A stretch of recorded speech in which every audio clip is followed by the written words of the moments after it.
Wellness Wednesday. I'm Deborah. And I'm Rachel. And today we are at the Waterton. We have Angela, the DON, and we have Brittany, the administrator, with us. So we're going to kind of learn a little bit more about long-term care. But before we start that, kind of ask a few questions. So, Angela, how long have you been a DON? Not just here in total. Oh gosh, for about 18 years. Wow, that's a lot of experience. Brittany, you're administrator. Are you from this area? Houston. How in God's name did you Right. get into Texarkana? I mean, you know. Right. A different nursing facility brought me to Texarkana. Okay. Met my husband here. Oh. And now it is home. So you're not going anywhere. How long have you been an administrator? About 6 years. Okay. So we had another long-term care on the podcast at one time. And kind of, just to reiterate, what are some of the biggest barriers when you have families come in wanting to put their loved one here? What are some of the barriers? What are some of the things that they ask that you're like, okay? Is that a tough one? It's a very broad question. Yeah.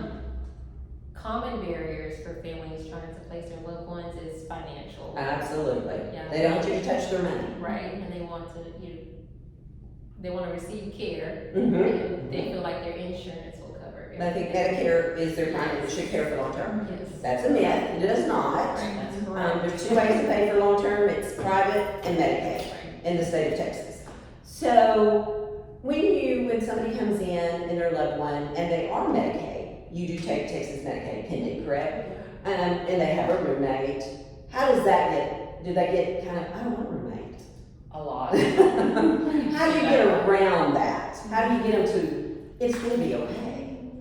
You just kind of have to have that positive talk with them. We try very hard to place them with someone that's going to go well with them, that they have a lot in common with, and sometimes it works out, sometimes it doesn't, and if it doesn't, then we do room changes. Let's do a little bit of different Yeah. change. Well, that's Yeah. good. That's good. Well, I mean, I have worked in long-term care, and I'm going to tell you, it was eye-opening. I learned a lot, but you have to have a lot of empathy. You just have to be compassionate about what you do. So what are the day-to-day struggles, especially with staff in a long-term care?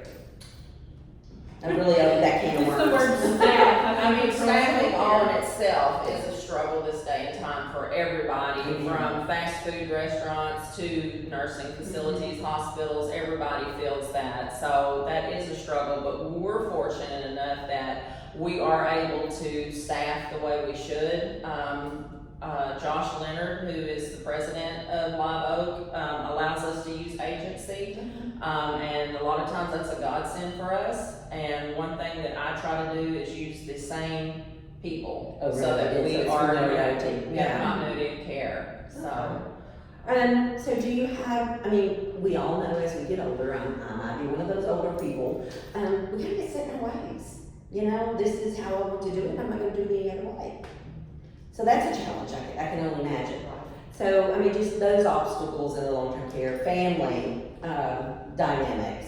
So, how do you work through getting somebody adjusted to long-term care? Especially if you've been out in the community for 30, 40 years in their home. Because it is an adjustment. They've lived in a big home and they're coming to a smaller room. They've consolidated. What's the adjustment period, you would say, that takes them to get used to it? I think that varies. We had a recent admission, and she was going through kind of that struggle with adjusting. And we have a good group of residents, so we kind of partnered her with, Okay, someone that's similar. They like to play cards together. They like to put together, 5,000-piece puzzles. Right, so kind of getting a buddy, that helps. That does help. it's an adjustment for both the resident and the family. Oh, 100%. But, overall, I always said about 30 days, you could see a difference in them getting more comfortable and more relaxed, or it wasn't gonna work. I mean, that's always true. Right. And there were some who just said, it's not gonna work for them. They just don't wanna do it. They're not ready. That's Right. right. And you'll know when they're ready. So, this building has been remodeled. Yes. Wow, gorgeous, gorgeous amenities. That was a long time coming. It's been remodeled for about a year now, roughly? Little over a year. November. That's awesome. Last year made 1 year, so. I remember coming into it a long Oh, time yeah. ago. When I was like in nursing school, and there was maroon everywhere and carpet. That was the 80s. Chandeliers, it was all over. So It was very Greek, ornate, Yes. something everywhere. It was like, oh, okay, we've never thought to put that there, but they did. But the aesthetics now are so pretty, and it's very calming when you walk through the door.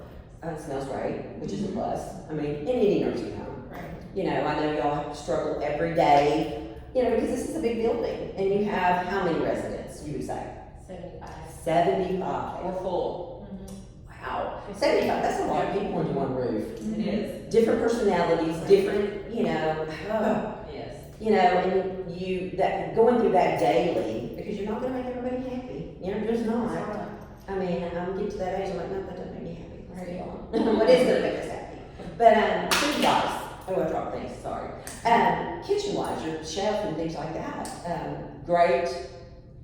Everybody loves the food. You're gonna have moments where there's somebody gonna complain. For the most part, yes. I had some potato soup this morning out of the kitchen and it was really good. Hey, when the staff eats out of the kitchen, you know it's good. Because if they say they don't need it, you're like, why not? I was gonna go ahead and try it, let me see. Right. Would you eat it? So if you're eating it, then it must be good. Let's taste this. Right? Elaine's a good cook. Well, good. That's always a plus, because, you know, y'all like to eat, especially me. So I'm just checking out in case I ever need to go to nursing home. I'm weighing my options, I'm just saying. But Waterton has been around for a long time, and the remodel really made it stand out in the community, especially with the nursing home community. I mean, y'all are through a cornerstone and all of those, so wow. Good location, good. Great location. Good town, so. Yeah. We're proud of the remodel. We take care of everything, make sure everything stays nice. And it's refreshing. It's like you said, Oh, it is. it's I walked around. bright, calming, Mm-hmm. and everything's been really modernized. And the residents seem to be very happy. I'm an observer. I like to sit and watch. We have a good solid team, and that Yes. means a lot. We have a lot of longevity. You know, our housekeeping supervisor, Shanita's been here 20 plus years. Wow, So has Elaine and Dietary, so, you know, that says a lot. That Yes. does say a lot. That's awesome, because not everybody has that. They can say that. So what are some of the challenges with dealing with older people, mature people, versus, say, your age? I mean, because there is some differences. I mean, and the demands are there. What are some of them? I'm just trying to set it up one second. Yeah.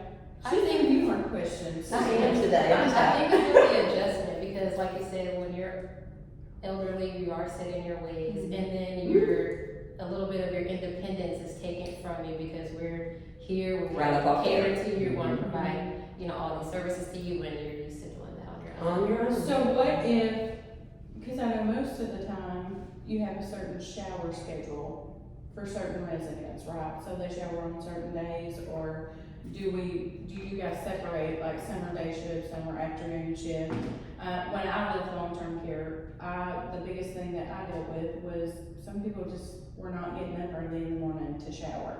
So are you guys able to accommodate and say, hey, if we were, for example, we've had a patient in the past that he worked at night. And so he stayed up all night long, and then slept all day, but then when staff would come in and try to get him up and get things going, he was mean as a bear.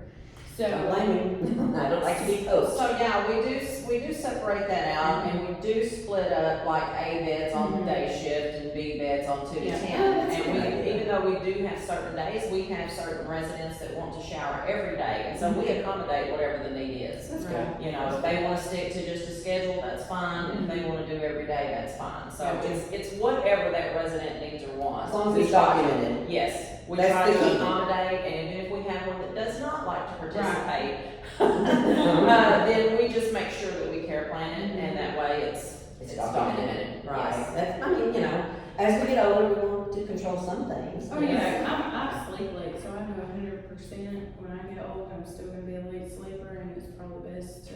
If you don't poke the bear out. One thing that we've dealt with here recently that was just kind of like a light bulb that went off. I had a gentleman that I stayed on every day, or y'all shaving, and one day he told me, he says, I won't grow a beard. You know, during the winter time, I grow facial hair, and we're so zoned in on everybody's gotta be Care plan, shaved. all of that. And so, I went to Lisa, our MDS coordinator, and I said, I want you to start care planning the gentlemen that it's okay for them to have facial hair. If they do not wanna shave and they wanna grow a beard, that's okay. And so, and I told the CNAs, don't push him to shave anymore, he wants He to wants grow to a grow beard, so. So, let me ask you a question. So, as we get older, the females, if they have facial hair, if they don't want anything done with it, you just care plan that and leave it alone? That I would encourage them to get rid of the facial hair, of course, but if they're adamant, hey, Care plan and go on. then we're gonna care plan it and go on, because at the end of the day, it is about whatever that resident wants, and they have that right. Well, I've actually been through a survey with you, and I have to say, you always have your ducks in a row. I mean, they leave there and I'm like, wow, that was easy. And I've been through some that aren't so easy, so, yeah, kudos to you for having it where it's supposed to be. Well, thank you. Because it's not easy, 75 residents, and care planning for 75 people, That's right. 75 different personalities, 75 different families, that's a job. That's right. That's more than a full-time job. But you also do, short stays too. Yes. You do skilled. So how does somebody inquire about coming into a nursing home skilled? Do they have to have, I know used to, you had to have, 3 midnights in a hospital, before they could come in. So it's still that way for somebody to come in and get therapy for their short time through Medicare. Most times what pays for that, they go into the hospital and then they can come. So what does that look like for somebody after they're here? Like, how often are they doing therapy? Is it every day, or do they get the weekends off, or what does that look like for them? And those qualifications are still the same. They have to have 3 midnights in a hospital setting or inpatient rehab would even qualify them, to utilize their benefits. And then as soon as they come, they're assessed, screened and eval by our therapy team. It's based on where they're at. Yeah. What they Yes. can do. So they don't have to be able to participate in so many hours or. It's not like in Caucus Rehab or St. Mary's Rehab. Right. Okay. A little bit slower pace. They do have to make progress though while they're doing therapy, and something that so many people, get wrong is that they're guaranteed 100 days. No. That Medicare is gonna pay 100 days no matter what, and that's not how it works. Medicare is gonna pay as long as you're making progress. That is Once you correct. plateau and you're not making any more progress, then they're going to stop. And that's what it should be. Mm-hmm. So you take UHC, the other Advantage plans as far as Medicare goes, UHC, Aetna, Humana. United Healthcare, Blue Cross Blue Shield, those are the main 2 managed plans that we accept. And we all know with managed care, they tell you how many days you're going to get. Yes. And you better be documenting up to that time, so if they are not ready, that they can reevaluate before they will Yes. knock. So, Yes. yeah, it's the same, I mean, fun times. Always fun times. Well, let me ask you this question, because I know when I've only been out of long-term for about 5 months, but UHC, you didn't always have to have it through midnight. Did that go away in May, or is that continued? That is false. You still need to have 3 3 midnights. midnights, That went away. That went away in May of last year, Yeah. okay. Yes, the waiver, because even with traditional Medicare, they used to let us get away with the waiver. We There didn't see that. was hit and misses when they would let you get away with it, then there was like that. So I'm like, that's not fair. We have a lot of home health patients that sometimes are not ready to be in the home, and we have to really evaluate that, because I had somebody come out of one of the hospitals, and I'm like, she can't do this. So thank goodness it was within that I could use those 3 midnights, and we transferred her to a SNF so she could continue. I think it was here actually. I don't know. I don't remember. So she could continue on from when she went home. She had a broken leg, I believe. Yeah. I don't know. And a lot of people don't know that they have that 30-day window. Oh yeah. Yes, 30-day window from the time they're discharged from the hospital if something doesn't work out at home. And that happens more often than you think. Yes. Because when you're in the hospital, I don't know about you, but I don't want to be there. So they're like, I'm going home. Then they get home, they go, oh God, how am I going to get to the bathroom? There was people in there helping me. Right. So it is like but mindset, you gotta give them a chance to try it, and then they'll go, hell, you're like, okay, let's figure this out. So, yeah. Changing subjects. If you had a favorite quote, what would it be? Either one of you. Do you have a quote? A favorite quote? I have one, if it's not broke, don't fix it. Ooh, I like that one. That is a good one. That is a good one. Keep So- everything simple. If it's not broke, don't fix it. I like that one because so many people do go, oh, let's try. I'm like, stop. We're good. treat others like Treat you want to others. be treated. That's a great one. That's a great one. Yes. You know what? I don't know. I was just sitting there thinking. I like, if you dream it, you can achieve it. Yeah. Zig Ziglar. I think that's a great one. I always try to remember, you're dreaming it, you can do it. Go on and try. I'm more of a theme song person. Remember? I know it's popping up your head. Like I asked, I guess was it last week? Valentine's Day, I think. I asked Riley and Deb because there's like times things can be happening. This is like when it you can go, be Rachel. completely stressful or you Special. know, it's just a good day. And I feel like I always have this theme song of some sort rolling through my mind. So yeah, I said, am I the only person? We just that kind of happens? go, moving on. Yeah. I said, Some of the texts she sends me at night, I'm like, what are you doing? I mean, she had this brilliant idea she was gonna have Ricky dress up as Cupid. And I'm going, stop drinking now. Yeah, I think the creative minds really start working at night. We'll see. I don't know. I did see when I said theme song. I saw something last week. I think that if you play fast music when you're trying to get something done, you get it done quicker. And this lady was showing an example of she played the Mario Kart theme song from like Nintendo. That would give me major anxiety. And she was able to get her house cleaned in like no time because she was going along to it. And I've gone back and forth like maybe I should try that, but then I wonder maybe she just got in a hurry because she was sick of hearing it. You know, like, get this done, so I turned it Whatever the off. reason was, it must have Yeah. worked. Right. Yeah. So, if I was to ask you, what is your biggest accomplishment that you're the proudest of? What would it be? Who wants to go first? Maybe my son. I have a 1-year-old. Aww, He's that's almost sweet. 2 now. That's Yeah. sweet. It would be my children as well. That's Being always a mom. proud one. Yeah, Being being a a mom. mom. I think that's good. Rachel, you have Yeah, I think most women would probably say their children are, but that could probably change on a day or two. When David talking Right. about it. Well, I'm a proud mom, of course. You know, I get to work with my daughter now. She's actually our unit manager over our hospice hall. So it's a little different working with your children or child. Because I'm like, ooh, she's grown. Yeah. I can't go, I stop. have people say all the time, do you have a favorite? And I'm like, it depends on the day. I think it changes every day. Let's just pick somebody new every day. Well, you got At variety. least I don't have yeah, variety. I at just got least one. needy, yeah, at least needy today. That's the Who one. doesn't bother me the most and ask for something? Yeah. Or cost me money? Oh, that's good, that's good. So, if you, let's just say, what is your biggest regret? If you have one. And some people don't. And that's okay. They're like, ooh, Deborah.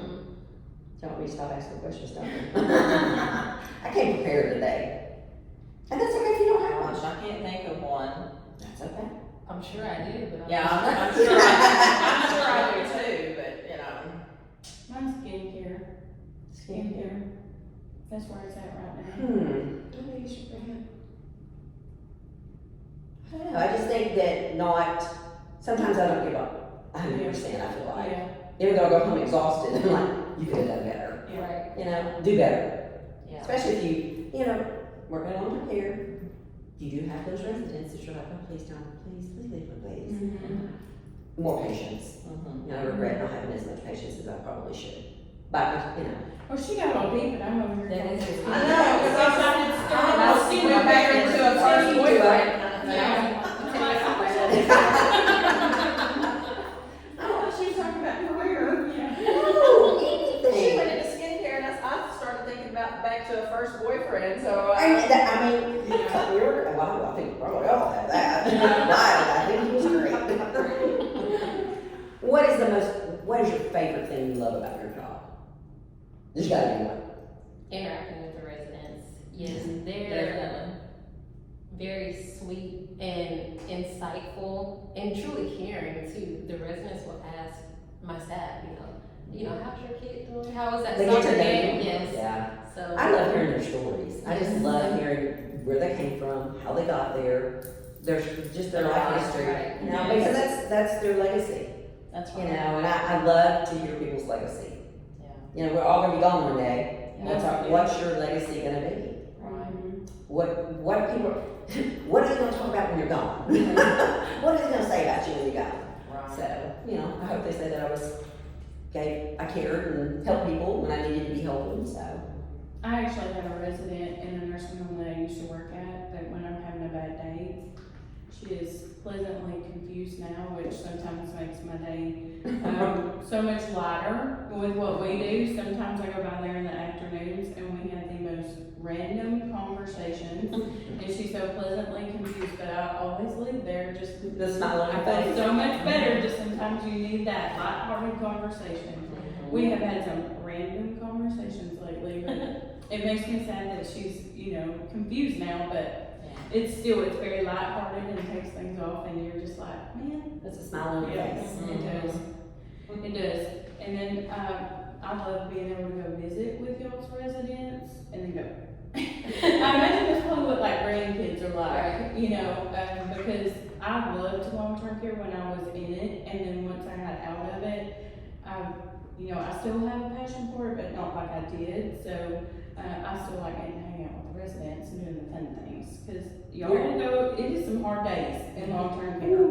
Yes. It is, because you are their caregivers and you're their family members when the family members can't be there. You're their friend. Like you're feeling all of those needs for that person under, Certain guidelines. Yeah, as much as what you can. So, that's a tough role. Like it is very much, kudos to y'all, because That takes it takes a lot. Yeah, I had to dip out. I was, and I'm glad I know when it's time for me to leave a certain thing, but I still get to go back and see my little people that I love. So it's a win-win. So what is one of the regulations that you do? You just like, God, why do they do this to to nursing homes? Why do they have this regulation put in place in a nursing home? When it can be a little bit more simple. I think it's the You get one your that we book. deal with the most is where they have the right to fall. Yeah. They That have just the blows my right to mind. fall, but what happens when they do fall? You gotta report it, and then they shut up. And, you have your family members that do not understand why we can't put full sidewalls up. It's baffling to me. If they sign something that says it's okay, then let it be. Yeah. Let it be. Yeah, so that's probably the number one thing that I would say I deal with a lot. That's the most frustrating. Yes, Frustrating. yes, They have a right to live how they want, but yet they don't. yeah, When it comes to what regulations they put in place, I'm like, that Yeah. doesn't make sense. yeah. And the residents are within their right mind, and they'll say, I want rails. I feel more comfortable. Because we're talking twin-size beds. Mhm. Most of these people come home from a home that either had king size, queen size, and I'm gonna tell you, I get to flop and go, I'm gonna land on the floor in a Right. twin-size bed. Right, I mean, they're comfortable, but need a little barrier so I don't land on the floor. right. So I agree with you, that was the most bizarreness. I'm like, are you kidding me? You'd rather them fall, but then you come in and slap us our hands. Yeah. So, right. What do you got? I've been doing tough ones, I'm gonna let you I know. go. Right, thank God. I'm gonna go the topic back to hospice for a minute, because I always end up there. She does. That's okay. That's my whole passion. But you have worked with hospice before, in a hospice agency, and you have been in long-term care. And a lot of times, I know what I'm saying, from when I was in long-term care, I didn't understand the purpose of why hospice came into a long-term care building, because we did everything that we needed to do. So on your side of things, having been on both sides, how do you see that those residents benefit better if they have the additional support coming in? Because a lot of times it's hard with hospice agencies and long-term care, because everybody's trying to do the right thing and take care of the patient, but then heads, clash when we're getting an order here or they're getting an order there, and sometimes communication gets lost, but at the end of the day, it's always about the patient. So with you being on both sides of it, what do you see the difference it makes for a resident who is at end of life with hospice and long-term care versus not? Well, it helps to have more care, more hands on, more thoughts and ideals.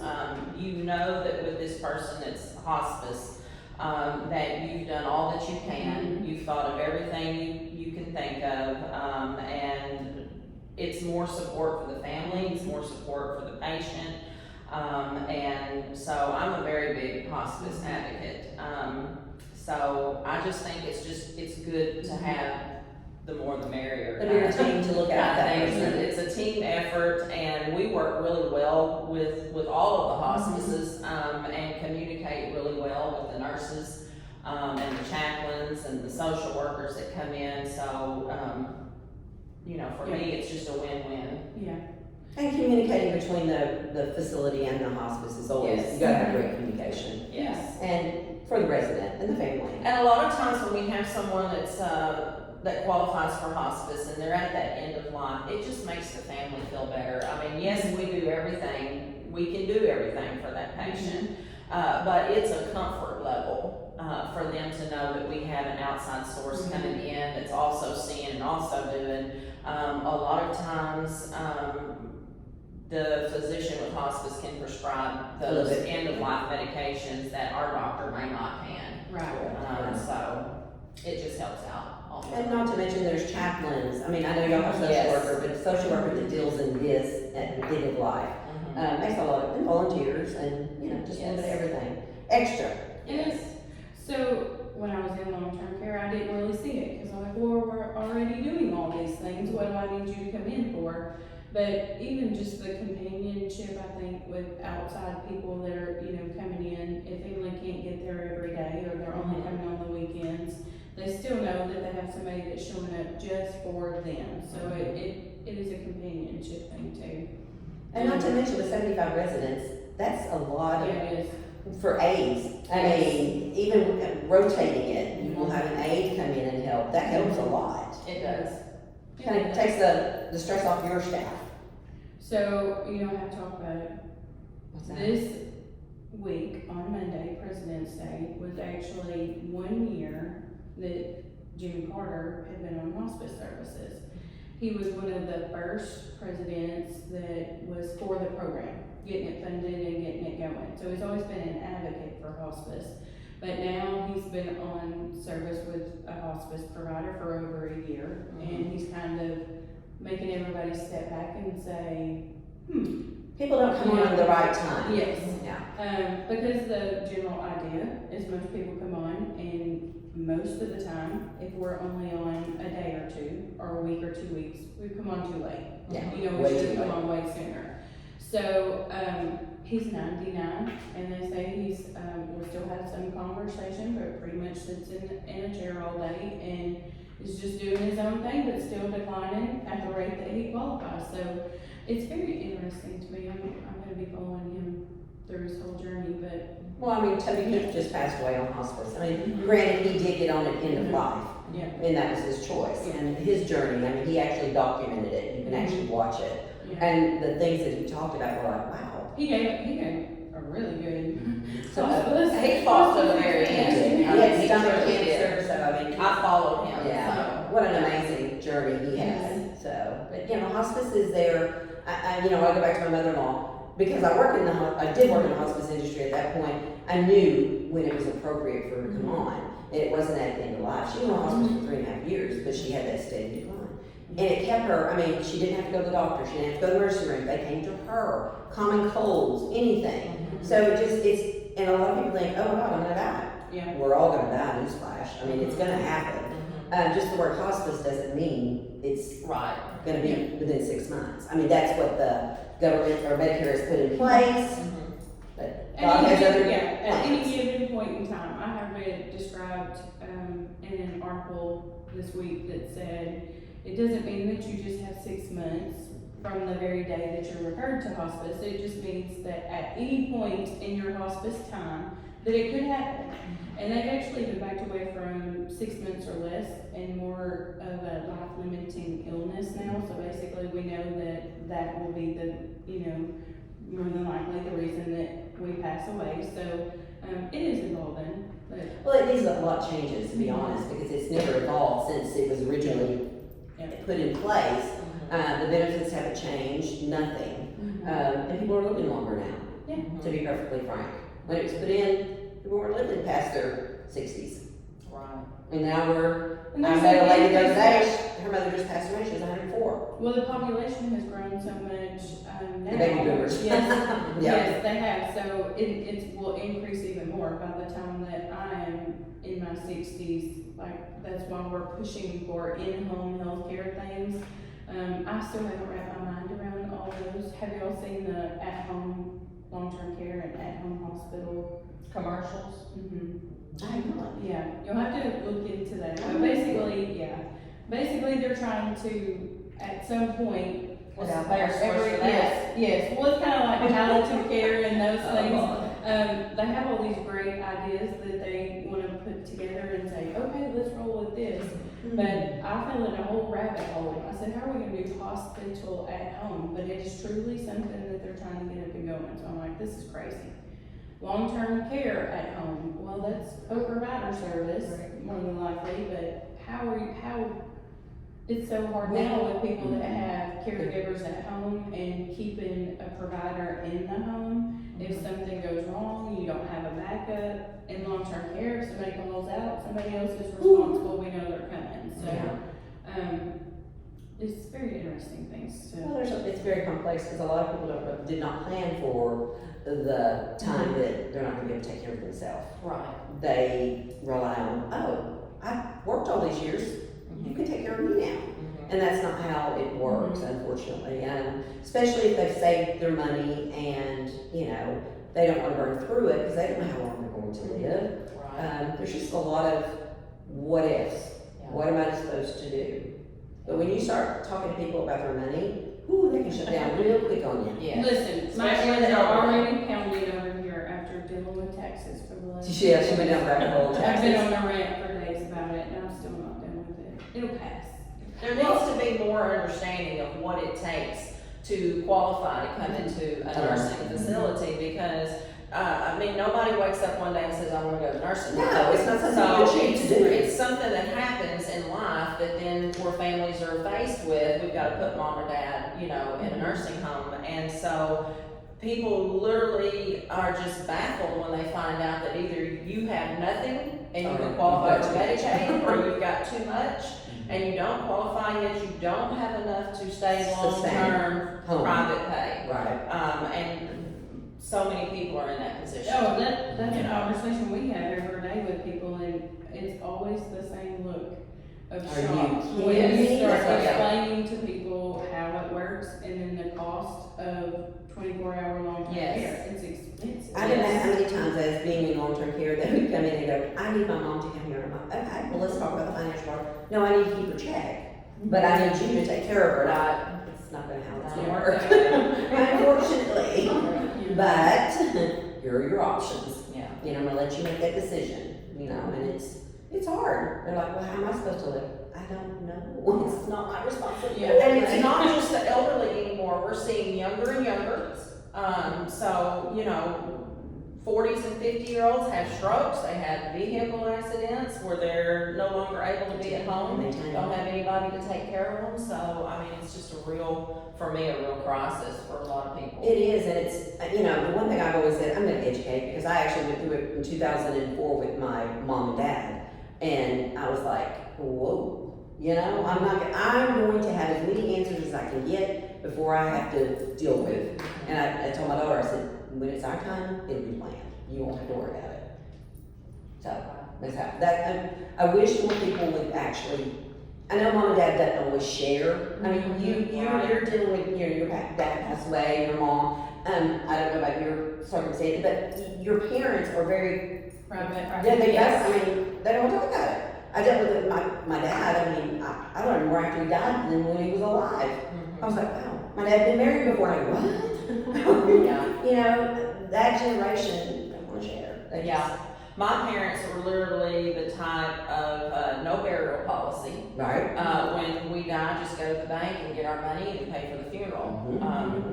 And to them, it's just that simple. Yeah, yeah. So. And not a lot of people have that they can go to the bank and pay for their funeral. Right. So, that's We see always a that a challenge. lot too, we see that a lot A lot. on our side. My biggest thing to try to get included my mom is, like, since my dad passed, was mom, let's get you a burial policy, and then we can lock in The that rate. rate. I mean, like, you could live 15 more years, and a funeral would be $30,000, you know? Yeah, So, cost of it. and it's hard for her to, understand that. Well, my husband's a funeral director, and it was so strange to hear out of his mouth the other day, he goes, I really need to do my policy. I'm like, okay, you're trying to tell me something? But I mean, we don't have ours, and that's something we're working on. So it's locked in. And speaking of that, if you have a policy that is of cash value, Oh, yes. that will count against you as well when you're coming Life to the insurance nursing too. home. It's gotta be, no cash value. Yeah, no cash And a value. lot of people, I had to deal with this not too long ago with a gentleman, he had cash value on his wife, and he said, no, that's my money, and I said, okay, let me explain something. So if you go to a funeral home and make it irrevocable, then after she passes, if you don't use it all, they will write you a check back. No, they won't. I'm like, yes, they will, but in his mind, no, it was not happening, and there was no convincing him otherwise. I was like, and so she could not go to a nursing home because of one policy. Yeah. And I'm like, and it only had like $2,500, and I'm like, sir, I promise you. He just Good luck getting somebody, taken care of after Right. passing away for $2,500. I know that's right. It's not cheap. It's not cheap. Yeah. So I don't even know what I'm gonna ask next. You got something? No, I've asked some pretty interesting.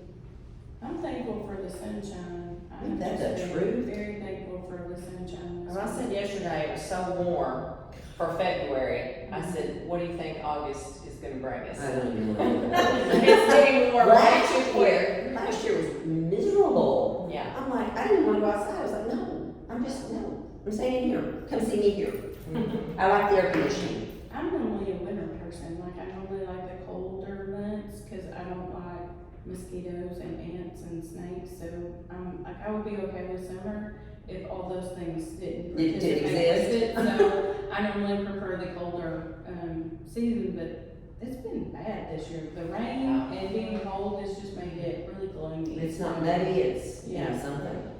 Okay, well, we appreciate y'all coming, and I hope we didn't shock y'all too terribly much and never speak to us again. Yeah, so if somebody wants to inquire about the Waterton, Yeah. or to get more information, who do they need to talk to? Can they just come by and tour at any time, or so they walk in, who do they need to ask for to see?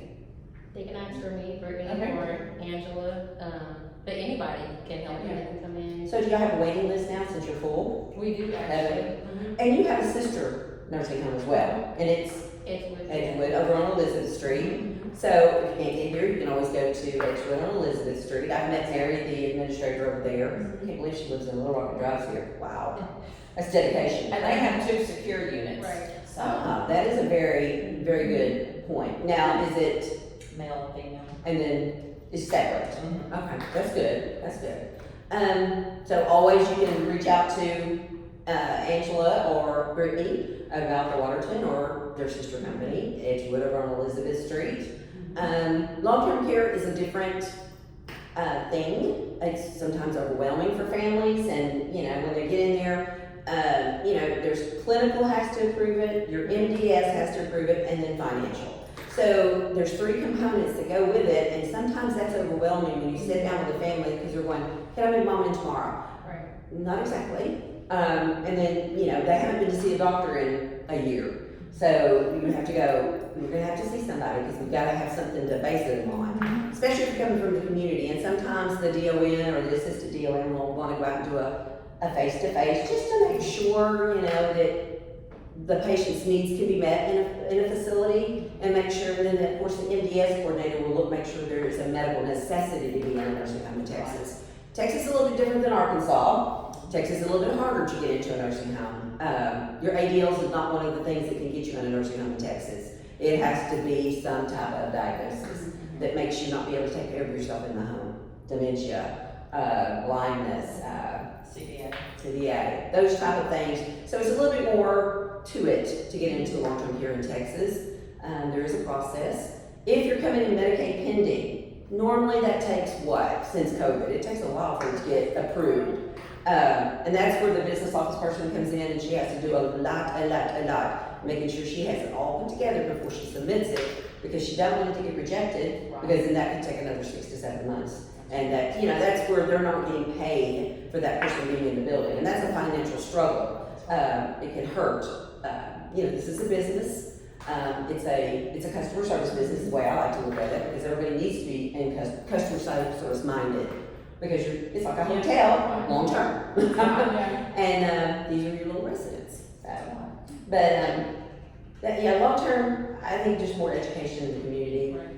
I try to, when I'm out, always, even though I'm in hospice and home health, just hit on that to make sure, because I don't want anybody to get blindsided by, no, you've got to have, there's a whole page of stuff, and filling out a Medicaid questionnaire. That was my best friend, because I said, anything you answer yes to, we're going to need a copy of it. It's not for us, it's for the state of Texas. Because I'd move you in tomorrow, but they require payment for some reason. Go figure. A business, it's not free. And sometimes it's hard to say no to someone when you know they desperately Need the help, yes. And that's where you have to put it back on them and say, I would be glad to Yeah. help you, but this is what I need from you in order to help you. Yeah. And then sometimes you just have to break it down for them. I had a family come in one time and it was overwhelming. So I said, I'm gonna give you this sheet first, you get all of this done first, and then when you come back with all that, I'm gonna give you the next page. And it was 3 pages, because that's how complex it was. But by the time I got done, they were like, okay, that was not so bad, you did it. I didn't overwhelm them and say, Yeah. because they go, oh, okay. I have the point where they're crying, going, I can't believe you're gonna take all my money. I said, I'm not taking any of your money. I personally am not doing that. If you want Texas Medicaid paperwork, then they require some things to say, okay, we'll pick up the rest of it after your Social Security, whatever the case may be. So there is a little bit to it, but it's doable. It is It doable. is doable. Well, ladies, hopefully we haven't, traumatized you too much. It's all good. And you'll come back on again, later. Or maybe y'all can ask us questions. You wanna ask us a question? Go ahead, ask us a question. I'm ready. Jeez. I'm making a Thank break. you already. Podcast. Well, the owner, Ricky, said, I think I need to do a podcast. I got my first example, no. No. But then when we thought about it, I'm like, that might be fun. We'll try it. And I think we were downtown at the Clydesdales. We did our first little interaction. I'm like, okay, that went bad. We had to restart a couple hundred times. There was a bee after us and all that kind of stuff. But then by the second, third, I was like, let's just talk. Because we did try to do it where we had a script, and I'm like, Oh, yeah, that Does that first work? go around was. I'm like, Just gotta wing it. I just said, just start talking. Yeah. I said, we both know how to do that. And normally everybody's like, well, what are you gonna ask? I don't know. What do we do? We don't know. I don't know, whatever comes to We me. don't know. It's like, it just comes to me, and I'm like, I need to know this. Yeah, we have no idea, we just roll with it. Well, you ladies, I hope you have a great rest of the day. We appreciate it. Yeah. Enjoy this weather. I don't know how long it's gonna last. For real. We're in East Texas. Tomorrow morning, you can wake up at 30, and by noon it's 80. So That's true. I dress trying to accommodate the weather. Yeah. Well, I'm Deborah with Wellness Wednesday, I'm Rachel. and our And we guest. have, Angela. Brittany. And hopefully they won't have to go and have a drink after this. Y'all have a happy Wednesday. Choose excellence in healthcare. Choose Retreat Healthcare Services.